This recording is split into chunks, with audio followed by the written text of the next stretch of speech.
లంబోదరాయ నమః. శ్రీ సీతా లక్ష్మణ భరత శత్రుఘ్న హనుమత్ సమేత శ్రీ రామచంద్ర పరబ్రహ్మణే నమః. తారాని ఆధ్యాత్మిక ఛానల్కి మీ అందరికీ స్వాగతం. ఈరోజు మనం చెప్పుకోబోయే నామం 25వ నామం అయిన అగణిత గుణగణ భూషిత రామ అనే నామం గురించి తెలుసుకుందాం. అగణిత అంటే లెక్క పెట్టలేనన్ని, గుణగణాలు అంటే మంచి గుణాలు, లెక్క పెట్టలేనన్ని అనేక మంచి గుణాలతో శోభించే రామ అని అర్థము. నామరామాయణంలో ఈ నామం నుంచి అయోధ్యకాండము మొదలవుతుంది. భరతుడు పెద్దల అనుమతి తీసుకొని తన మేనమామ ఇంటికి వెళ్తూ పుణ్యపురుషుడు జితేంద్రియుడు అయిన శత్రుఘ్నని ప్రేమతో తన వెంట తీసుకువెళ్ళాడు. అక్కడ వారిద్దరూ సంతోషంగా ఉన్నారు. యుధాజిత్తు శత్రుఘ్నుణ్ణి భరతుని కంటే ప్రేమగా చూసుకున్నాడు. వారి తండ్రి దశరథుడు వారి గురించే ఆలోచిస్తూ బెంగ పెట్టుకుంటున్నాడు. ఇంద్రవరుణులలాగా విడదీయరాని బంధంతో ఉండే దశరథుని కుమారులు వేరే దేశంలో ఉన్నారని, దశరథుని యొక్క 4 చేతులు అయిన కుమారులలో 2 ఇక్కడ లేరనే బెంగతో ఉన్నాడు. అయినా ఇంద్రాది దేవతలలో పెద్దవాడైన బ్రహ్మ అంటే తన తండ్రి అయిన శ్రీ మహావిష్ణువుకి ప్రియపుత్రుడైనట్లు దశరథునికి తన పెద్ద కుమారుడైన శ్రీరాముడు అంటే అంతే ప్రియము. గర్వముతో ఉండే రావణుని సంహరించడానికి దేవతలు ప్రార్థించగా శ్రీ మహావిష్ణువు మానుష్యలోకంలో శ్రీరాముడిగా అవతరించాడు.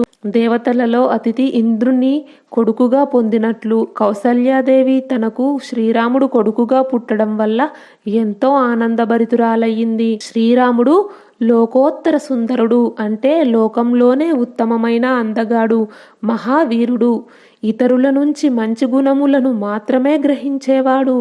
సద్గుణములలో దశరథుని వంటివాడు. ఇలాంటి సాటి లేని కుమారుణ్ణి కన్నా కౌసల్యాదేవి ఎంతటి అదృష్టవంతురాలు. రఘురాముడు ప్రశాంత చిత్తుడు, మృదువుగా మాట్లాడేవాడు, కోపం అనే మాటనే ఎరుగడు. ఈ కోపం యుద్ధరంగంలో శత్రువుల దగ్గర మాత్రమే చూపిస్తాడు. ఇతరులు ఎవరు ఏమన్నా పరుషవాక్యాలు మాట్లాడినా ఏమాత్రము పట్టించుకోడు. అలా మాట్లాడిన వారితో మృదువుగా అనునయపూర్వకంగా మాట్లాడుతాడు. నిజం చెప్పాలంటే ఇతను తండ్రిని మించిన తనయుడు.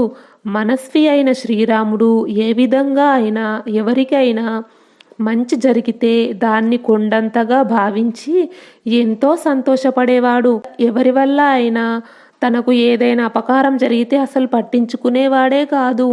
రఘువీరుడు అస్త్రాభ్యాసం చేస్తున్నా కూడా ఎల్లప్పుడూ సదాచారాలు పాటించే వారితో మంచి విషయాల గురించి చర్చిస్తూ ఉండేవాడు. ప్రజలు సుఖపడాలనే విషయం పైననే ఎప్పుడూ ఆలోచించేవాడు. అందరితో తానే ముందుగా మృదుమధురంగా పలకరిస్తూ మాట్లాడేవాడు. శత్రువుల గురించి కూడా ప్రియంగా మాట్లాడేవాడు. శరణు కోరి వచ్చిన వారి కోసం దుష్టులను ఓడించేవాడు. ఎంతటి దుర్మార్గులైనా శరణు కోరగా శ్రీరాముడు క్షమించేవాడు. రాముడు ఎంతటి పరాక్రమశాలి అయినా ఆవగింజంత కూడా గర్వము ఉండేది కాదు. ఎలాంటి పరిస్థితుల్లో కూడా అబద్ధాలు చెప్పేవాడే కాదు. జ్ఞాన వయో వృద్ధులకు ఎదురుపడి సేవించేవాడు. ప్రజలకు ప్రాణతుల్యుడు. దుఃఖంతో ఉన్న వాళ్ళని చూస్తే రాముని హృదయం ద్రవించేది. దీనులను ఆదుకునేవాడు. ధర్మము బాగా తెలిసినవాడు. నియమనిష్టలతో ఉండేవాడు.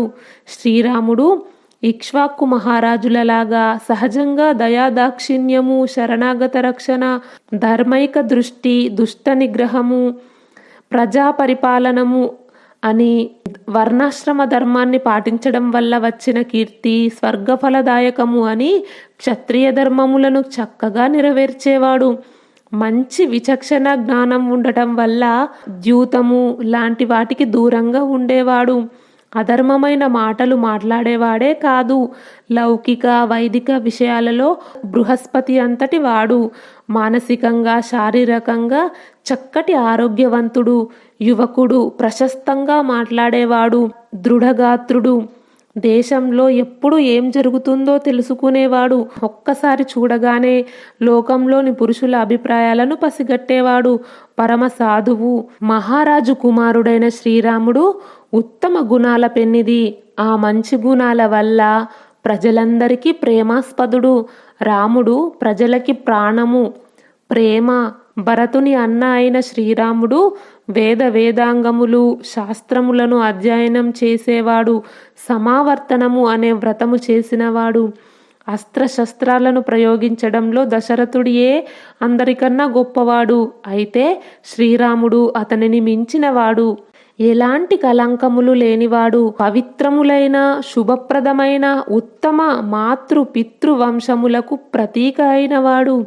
ఎలాంటి పరిస్థితుల్లో కూడా తొనకనివాడు. ధర్మార్థ విషయముల గురించి మంచి బ్రాహ్మణుల దగ్గర నేర్చుకున్నవాడు.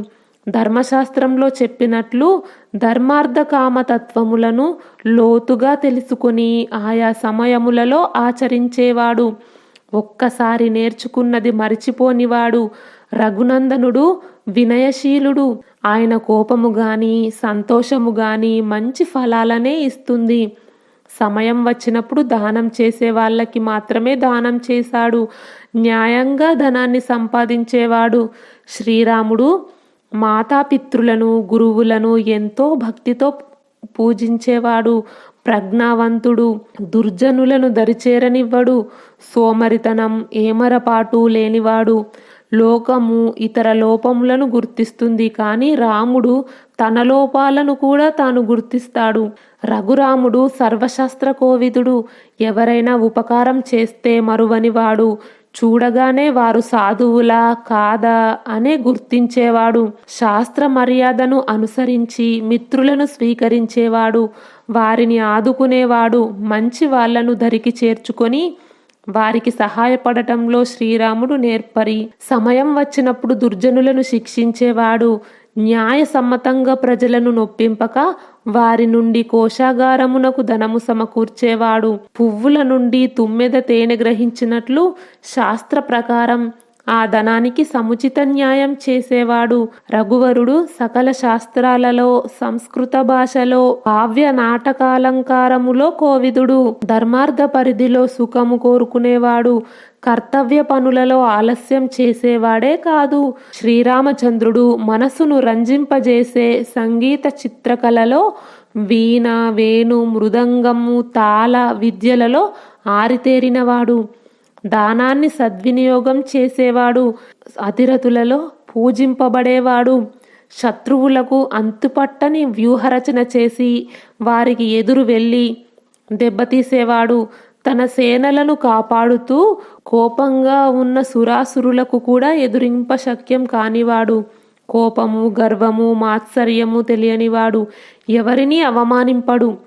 సమస్త ప్రజలకు ముల్లోకాలకు పూజ్యుడు. అతడు క్షమాగుణంలో భూదేవి వంటివాడు. బుద్ధులలో బృహస్పతి, పరాక్రమంలో ఇంద్రుని వంటివాడు. ఇలాంటి లెక్క పెట్టలేనన్ని గొప్ప గుణములే ఆభరణాలుగా కలిగిన శ్రీరాముణ్ణి అగణిత గుణగణ భూషిత రామ అంటారు. వచ్చే వీడియోలో మరొక నామం గురించి తెలుసుకుందాం. ఈ వీడియో గురించి మీ అభిప్రాయాన్ని కామెంట్ బాక్స్లో తెలియజేయండి. ఈ వీడియో నచ్చితే లైక్ చేయండి, షేర్ చేయండి. తారాని ఆధ్యాత్మిక ఛానల్ని సబ్స్క్రైబ్ చేయండి. బెల్ ఐకాన్ గుర్తుపై క్లిక్ చేయండి. ఇంతవరకు ఈ వీడియో చూసినందుకు మీ అందరికీ ధన్యవాదాలు. లోకా సమస్త సుఖినో భవంతు. కృష్ణార్పణం.